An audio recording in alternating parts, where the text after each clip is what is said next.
Let's show how you can do it today. Are you ready?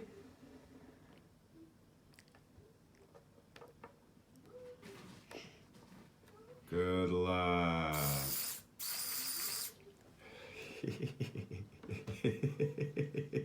So that's got a lot better grip at the end for, should we call them finesse objects? Yeah, so back into cup of tea grip. Oh, it doesn't matter if you can put it down. See if you can pick it up and put it down though, lad. See if you... Just put the last bit out. Yeah, pop it down.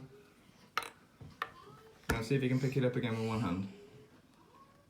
I don't know if you... That's alright, don't worry about that. No, it's tricky to get it right between, isn't it?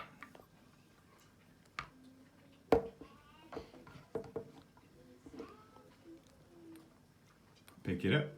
Okay, I'll pop it down again. No, don't worry about twisting it this time. See if you can just pick it down. Wow! You deserve a treat. Yeah. Give me a high five, dude. Yeehaw! And this is the end of the video then. Splendid.